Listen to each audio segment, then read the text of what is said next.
Praise లాడండి. అందరికీ వందనాలు. వాక్యంలోకి వెళ్ళే ముందు ప్రార్థించండి. సర్వోన్నతుడ, సర్వశక్తిమంతుడ, కృపామయుడ, దైవడు మా తండ్రి, నీకు లెక్కలేని స్తోత్రాలు, నీకు వందనాలు నాయన. వినిచిన వారికి, చూచుచున్న వారికి, ప్రతి ఒక్కరికి మారు మనసు దయచే ప్రభావ. వినుట ద్వారా మేము విశ్వాసం కలిగి వాక్యంలో మెలిగే ధన్యతను దయచే ప్రభావ. నీకు వందనాలయ్యా, నీకు స్తోత్రాలు నాయన. ప్రభు నిలబడే వారిని మేము కానీ మాట్లాడేది నేను ప్రభు. మా ముందు ఉండి మీరు నడిపించమని అడుగుచున్నాను తండ్రి. ఆమేన్. ప్రకటన గ్రంథము 2వ అధ్యాయము 13 నుంచి 29 వచనాలు ఇలాగ వ్రాయబడి ఉన్నవి. సాతాను సింహాసనమునున్న స్థలములో నీవు కాపురమున్నావని నేను ఎరుగుదును, మరియు సాతాను కాపురమున్న స్థలములో నా యందు విశ్వాసి అయి ఉండి నన్ను గూర్చి సాక్షి అయి అతి ఆయనము పడుము. ఎలాగో సాతాను ఉన్న సింహాసనము పైన ఉన్నాము, మనం సాతానులోనే కాపురం ఉన్నామన్నాను. సాతాను కాపురం ఉన్న స్థలంలో మనము కాపురమై ఉన్నాము. విశ్వాసి అయ్యండి కూడా కూర్చి కూడా మనం సాక్ష్యము కలిగి కూడా సాతానులోనే జీవించుచున్నామని చెప్పుచున్నాడు. అయినను నేను నీ మీద తప్పిదము మోపవలసి ఉన్నది. అవేవనగా విగ్రహాలకు బలి ఇచ్చిన వాటిని తినునట్లును, జారత్వము చేయునట్లును, ఇశ్రాయేలుకు ఉరి ఏడుమని బాలక అటువలననే నీ కోయిలాతు బోధ ననుసరించు వారిని నీలో ఉన్నారు.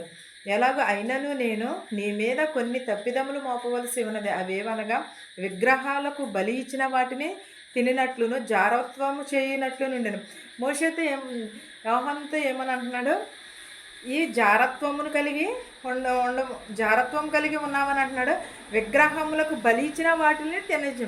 చాలామంది అని అంటారు, విగ్రహాలకు బలి ఇచ్చిన వాటిని తినొచ్చు అని అంటారు. కానీ ఇక్కడ స్వయంగా దేవుడు వ్రాసి ఉన్నాడు కదా, ఏమని దర్శనం ద్వారా తెలియచేస్తున్నాడు కదా, విగ్రహముల నుండి మీరు బలి ఇచ్చిన వాటిని తినకూడదని అంటున్నాడు. జారత్వం చేస్తున్నారని చెప్పారు.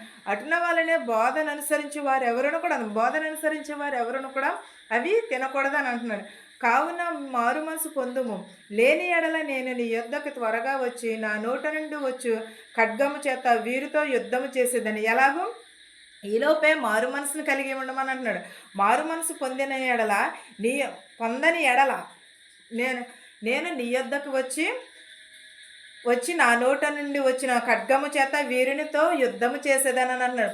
అంటే ఈలోపు మారు మనసును కలిగి ఉండమని అంటున్నాడు.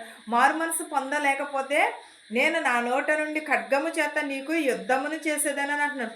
యుద్ధమును అంటే దేవుని కోపగిస్తే మనం ఉండగలుగుతామా? దేవుడు శపిస్తే మనం ఉండగలుగుతామా? లేము కదా. అలాగే మనము మారు మనసును కలిగి ఉండమని అంటున్నాడు. సంఘములతో ఆత్మ చెప్పుచున్న మాట చెవుగలవాడు వినుగాక. జయించు వానికి మరుగై ఉన్న మన్నాను భుజింప నిమిత్తము, మరియు అతనికి తెల్లరాతిని నిత్తును. ఆ రాతి మీద చెక్కబడిన యొక్క కొత్త పేరును పొందిన వానికే గాని అది మరి ఎవనికిని తెలియదు. తుయాతేరులో ఉన్న సంగపు దూతకు ఇలాగ వ్రాయము. అగ్నిజ్వాలల వంటి కనులను, అపరంజిని పోలిన పాదములు గల దేవుని కుమారుడు చెప్పు సంగతులేవనగా, నీ క్రియలను, నీ ప్రేమను, నీ విశ్వాసమును, నీ పరిచర్యను, నీ సహనమును నేను ఎరుగుదును. నీవు మొదటి క్రియలను కన్నా కడపటి క్రియలు మరీ ఎక్కువై ఉన్నవని ఎరుగుదును. అయినను నీ మీద తప్పిదము ఒకటి నేను మోపవలసి ఉన్నది. ఏమనగా తాను ప్రవక్తనని చెప్పుకొనుచున్న హెబిజేలును స్త్రీని, మోయేజేబేలును స్త్రీని నీ ఉండనిచ్చుచున్నావు. జారత్వము చేయుటకు విగ్రహంల మారు మనసు పొందుటకును నేను దానికి సమయం ఇచ్చితిని గాని అది తన జారత్వము విడిచిపెట్టి మారు మనసు పొందనొల్లలేదు. ఇదిగో నేను దానిని మంచము పట్టించి దానితో కూడా వ్యభిచరించు వారు దాన్ని క్రియల విషయమై మారు మనసు పొందితేనే కానీ వారిని బహుశ్రమల పాలు చేతును. ఎలాగ ఉండమని అంటున్నాడు? నేను తుయాతేరులో ఉన్న సంగమునకు వ్రాయుచున్నది అగ్నిజ్వాలల వంటి కనులను, అపరంజి పోలిన పాదములను, దేవుని కుమారుడు చెప్పు సంగతులు ఏమనగా అగ్నిజ్వాలల వంటి కనులను దేవుని కుమారుడు చెప్పుచున్న మాటలు ఏమని, నీ క్రియలను, నీ ప్రేమను, నీ విశ్వాసమును, నీ పరిచర్యను, నీ సహనమును నేను ఎరుగుదును. మొదటి క్రియల కంటే కడపటి క్రియలు మరీ ఎక్కువై ఉన్నవి. నీవు ఈలోపు ఏమన్నాడు? మారు మనసును కలిగి ఉండమన్నాడు. నీ ప్రవర్తనను మార్చుకోమన్నాడు. హెబిజేలు స్త్రీని చేత జారత్వము చేయవద్దని అన్నాడు. చెడు క్రియలకు వెళ్ళవద్దని అంటున్నాడు. పాపము చేయవద్దని అంటున్నాడు. మారు మనసును కలిగి మనం ఉండమని అంటున్నాడు. జారత్వం విడిచిపెట్టమన్నాడు. ఒకవేళ విడిచిపెట్టకపోతే నేను దానిని మంచం మీద పడవేసి అనేకమైన రోగములతో వారిని శిక్షించేదని అని అంటున్నాడు.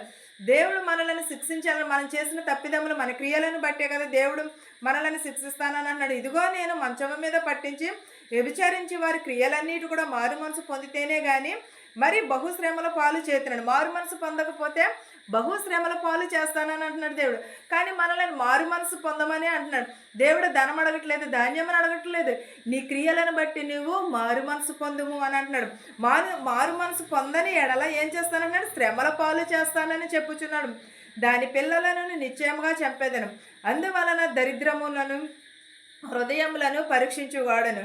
నేను అన్ని సంఘములన్నీ తెలుసుకును, మరియు మీలో ప్రతివాడును కూడా దాని పిల్లలను చంపేదనని అన్నాడు. దరిద్రులను హృదయములను పరీక్షించేవాడను అని సంఘములన్నింటిలో తెలుసుకుని మీలో ప్రతి వానికి వాని క్రియల చొప్పున ప్రతిఫలం ఇచ్చేదని. అంటే మన క్రియల చొప్పున మనకి ప్రతిఫలం ఇస్తారు. మన పాపమును విడిచిపెట్టమని అన్నాడు, జారత్వాన్ని విడిచిపెట్టమన్నాడు, ప్రేమను కలిగి ఉండమన్నాడు. మన క్రియలు బట్టే మనకి దేవుడు తీర్పు తీరుస్తానని అంటున్నాడు.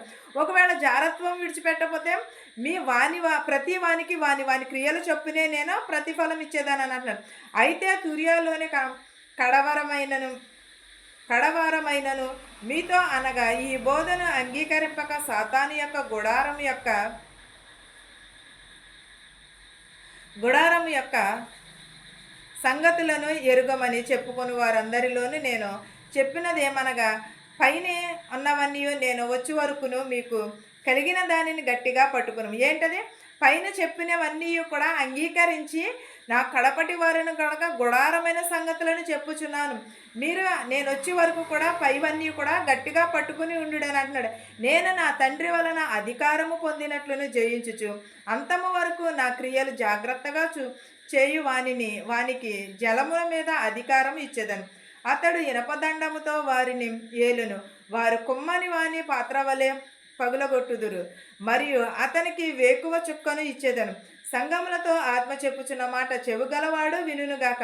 ఏమనన్నా నా తండ్రి అధికారము పొందినట్లు జయించినట్లు అంతము వరకును కూడా క్రియలు జాగ్రత్తగా చూచుకున్నాడు. జనముల మీద అధికారం ఇచ్చేతను. ఇతడు ఇనపదండములతోనూ వారిని ఏలుదును. వారు కొమ్మని వాని పాత్ర వలె పగలగొట్టుదురు. మరియు అతనికి వేకువ చుక్క ఇచ్చేదని అంటున్నాడు. మనం ఏమి కలిగి ఉండండి, నేను వచ్చేంత వరకు కూడా మీ క్రియలను మీరు చాలా జాగ్రత్తగా వినుడి. ఆత్మ చెప్పుచున్న సంఘములకు చెప్పుచున్న ఆత్మగల వాడు వినుగాక అని అంటున్నాడు. సంఘములతో చెప్పుచున్న మాట ఆత్మగలవాడు వినుగాక అని అన్నాడు. మనం వినేవారుగా ఉంటున్నామా, విడిచిపెట్టేవారుగా ఉంటున్నామా?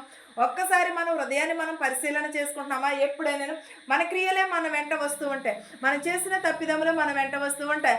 అవిని కాకుండా మనం ఏమి విత్తుతామో అదే కోస్తామని చెప్పి ఉన్నాడు. మనం ఎప్పుడూ కూడా మారు మనసుని కలిగి ఉండమన్నాడు. దేవుని రాకడ సమీపంలో ఉన్నది. ప్రతి ఒక్కరూ 7 బూరలు ఊదుతున్నా అదేనే కాదు, 7 సంఘములతో చెప్పుచున్న మాటలనే కదా. ప్రతి వారును కూడా మారు మనసును కలిగి ఉండండి అని అంటున్నాడు. ప్రతి ఒక్కరును కూడా మారు మనసు జీవితమును కలిగి ఉండండి. కడపటి వారి వలే కాకుండా మొదటి వారి వలే ఉన్న మనం ఈ లోకంలోనే కడపటి వారిగా ఉన్నా పర్వాలేదు, కానీ దేవుని రాజ్యంలో మాత్రం మొదటి వారిగా ఉండమన్నాడు. నీ క్రియలను బట్టి నేను ఎరుగుదును, నీ ప్రేమను నీ సహనమును నేను ఎరుగుదును, అన్నీ కూడా చూచుచున్నాను. కానీ బలిలు ఇచ్చిన వాటిని తినవద్దని అంటున్నాడు దేవుడు. కానీ ఏమని అంటున్నాడు? సేవ చేసేవారు ఎవరును కూడా తినకూడదని అంటున్నాడు. బలి ఇచ్చిన వాటిని కానీ జారత్వం విడిచిపెట్టమన్నాడు. ఒకవేళ విడిచిపెట్టకపోతే నీ బిడ్డలకును నీకును కూడా శ్రమ కలుగును అని అంటున్నాడు. మన మంచి క్రియలను కలిగి ఉండమని అంటున్నాడు. ఏమి విత్తుతామో అదే పోస్తామని అంటున్నాడు. కానీ దేవుడు చెప్పుచున్నాడే, అందరూ చెప్పుచున్నారే, వినుచున్నామే, కానీ మన హృదయంలో ఎప్పుడైనా మనం పరిశీలన చేసుకుంటున్నామా? దేవుని ఎడల మన భక్తి ఎలాగున్నది? దేవుని ఎదుటి వారిని అనేవారుగా ఉంటున్నామా, లేకపోతే అనిపించుకునేవారుగా ఉంటున్నామా, లేకపోతే చెప్పేవారుగా ఉంటున్నామా అనేది ఒక్కసారి మన హృదయాన్ని మనము పరిశీలన చేసుకోవాలి. ప్రతి ఒక్కరమును కూడా మన హృదయమును దేవుడు ఏమని అంటున్నాడు? ఆత్మతో చెప్పుచున్న మాట, సంఘములతో చెప్పుచున్న మాట చెవిగలవాడు వినుగాక. అంటే ఇవన్నీ వాక్యాలన్నీ కూడా మనకు చెవి ఉంటే, గ్రహించగలిగే మనసు ఉంటే మనము గ్రహించి దానిని అనుసరించి నడుచుకోమని అంటున్నాడు. మనం చెవి లేకపోయినా, హృదయం లేక గ్రహించే మనసు లేకపోయినా, మనం ఎంత బోధ చేసినా, ఎంత చేసినా సరే అది వ్యర్థమే. వ్యర్థమైన వాటి కోసం కాదు. దేవుడు ఏమనంటే మారు మనసును కలిగి ఉండండి, నేను వచ్చేంత వరకు మీ క్రియలను చాలా జాగ్రత్తగా చూసుకోమని అంటున్నాడు. దేవుని రాకడ ఎలా వచ్చినో ఎవరికి కూడా తెలియదు. అందుని బట్టి మనం ఏం చేయాలి? మారు మనసును కలిగి ఉండాలి. ఈ వాక్యమును మీకును మాకును మనందరికీ తోడయ్యుండును గాక. ఆమేన్. ప్రార్థించుకుందాం. సర్వోన్నతుడా, సర్వశక్తిమంతుడా, కృపామయుడా, నీకు స్తోత్రము, నీకు వందనాలు నాయనా. గడిచిన కాలం అంతా నీ కాచి కాపాడినాను ప్రభా. నీ సజీవమైన రెక్కల కిందనైనా ప్రభు కాచి కాపాడమని అడుగుచున్నావు ప్రభా. వినుచున్న వారికి, చూచుచున్న వారికి, ప్రతి ఒక్కరికి మారు మనసు దయచే ప్రభా. వినుట ద్వారా నీకు విశ్వాసం కలుగుటకు సహాయం చేయ ప్రభా. మా శత్రువులు, మిత్రువులు దీవించినాను ప్రభా. కుటుంబాలలో మనశ్శాంతి లేదు నాయన ప్రభా. మనశ్శాంతి దయచే ప్రభా. బస్సులో వెలిచినట్టు, రైల్లో వెలిచిన, ఆటోల్లో, ట్యాక్సీలో, బళ్ళ మీద వెలిచినట్టు వారిని ప్రభా సురక్షితంగా వారి గృహాలకు చేర్చినాయన ప్రభా. చిన్నవారిని మొదలుకుని పెద్దవారి వరకు ప్రభా సురక్షితంగా ఉంచమని అడుగుతున్నాం ప్రభా. గుడ్డి వారిని, కృంటి వారిని, చెవిటి వారిని, మోగవారిని, అంగవైకల్యం కలిగిన ప్రతి ఒక్క బిడని స్వస్థపరచమని అడుగుచున్నాను నాయన ప్రభా. వెధవరాలను దీవించినాను ప్రభా. వెధవరాల బిడలను దీవించమని అడుగుచున్నాను ప్రభా. యవనస్తులను దీవించే ప్రభా. యవనరాలను దీవించమని అడుగుచున్నాను ప్రభా. బాలింతలను దీవించినాయన ప్రభా. గర్భిణీ స్త్రీలకి సిలువైన కానుక దయచేయమని అడుగుచున్నాం ప్రభా. పిల్లలు లేని వారికి పిల్లలు దయచేయమని అడుగుచున్నాం ప్రభా. ఉద్యోగం కోసం ఎదురు చూస్తున్న వారికి ఉద్యోగంలో దయచేయమని అడుగుచున్నాం ప్రభా. కిడ్నీలో రాళ్ళు అన్నారు ప్రభా, వారికి సహాయం చేయ ప్రభా. క్యాన్సర్తో బాధపడుతున్నారు నేను ప్రభా. పక్షవాతంతో మంచం మీద ఉన్నారు ప్రభా, వారిని లేవనెత్తమని అడుగుచున్నాను నేను ప్రభా. నీ సేవలో కొనియాడబడుచున్న వారికి ఎంతో శోధనలు, వేదనలు వచ్చుచున్నాయి ప్రభా. ఆ వేదనల నుంచి, శోధనల నుంచి తీసివేయమని అడుగుచున్నాను ప్రభా. ప్రతి ఒక్కరి కుటుంబంలో శాంతిని, సమాధానమును దయచేయమని అడుగుచున్నాను ప్రభా. నీ కనికరమును, నీ దయను దయచే ప్రభా. మా దేశాలని, మా సంఘాలని దీవించమని అడుగుచున్నాను ప్రభా. పరిపాలించుచున్న వారిని కూడా దీవించినాను ప్రభా. ఎమ్మెల్యేని, ప్రెసిడెంట్ని, ప్రతి ఒక్క బిడని ప్రభా దీవించి ఆశీర్వదించమని అడుగుచున్నాను నాయన ప్రభా. ఈ వాతావరణం నీ స్వాధీనంలో ఉంచుకోమని అడుగుచున్నాను నాయన ప్రభా. ఇతర దేశంలో పనిచేసుకుంటున్న వారికి శక్తిని, బలమును దయచేయమని అడుగుచున్నాను ప్రభా. మెడికల్కి వెళ్ళిచుండగా మెడికల్లో పాస్ అయ్యడానికి సహాయం చేయమని అడుగుచున్నాను నాయన ప్రభా. నాయన పీసీస్కి వెళ్ళిచుండగా పీసీసీలో అయ్యేటకు సహాయం చేయమని అడుగుచున్నాను ప్రభా. వెళ్ళుచున్న వారిని, వచ్చుచున్న వారిని కూడా దీవించి ఆశీర్వదించమని అడుగుచున్నాను నాయన ప్రభా. ఎవరింట్లో ఏ లోటుపాటులున్నాయో మాకు తెలియదు నాయన ప్రభా. ప్రతి ఒక్కరి కుటుంబాలలో ప్రభా లోటుపాటులు తీర్చమని అడుగుచున్నాను ప్రభా. వారికి కావలసిన వసతులను దయచేయమని అడుగుచున్నాను నాయన. విరిగి నలిగిన హృదయమును దయచేయమని అడుగుచున్నాను నాయన ప్రభా. ప్రతి ఒక్కరి కుటుంబంలో నీ శాంతిని, నీ సమాధానమును దయచేయమని అడుగుచున్నాం ప్రభా. నా కుటుంబమును కూడా జ్ఞాపకం చేసుకోమని అడుగుచున్నాను ప్రభా. నా కుటుంబము నిత్యము నిన్ను స్తుతించి కొనియాడబడే ఉండుటకు సహాయం చేయమని అడుగుచున్నాను తండ్రి. నా ప్రార్థనను నీ పాదసని చేసుకోమని యేసు నామములు అడిగి వేడుకొనుచున్నాను తండ్రి. ఆమేన్. పరలోకమందున్న మా తండ్రి, నీ నామము పరిశుద్ధపరచబడును గాక. నీ రాజ్యం వచ్చును గాక. నీ చిత్తము పరలోకమందు భూవేందు నెరవేరునట్లును మానిదిన ఆహారం నేడు మాకు దయచేయము. మరణస్తులను మేము క్షమించిన ప్రకారము మరణములను క్షమించుము. దుష్టుని నుండి, శోధన నుండి తప్పించుము. రాజ్యమును, శక్తియు, మహిమయు నిరంతరము నీవై ఉన్నావు మా తండ్రి. ఆమేన్. చూచుచున్న వారికి, వినుచున్న వారికి సదాకాలముని కృప తోడయ్యుండును గాక. ఆమేన్. ఆమేన్. అందరికీ వందనాలు.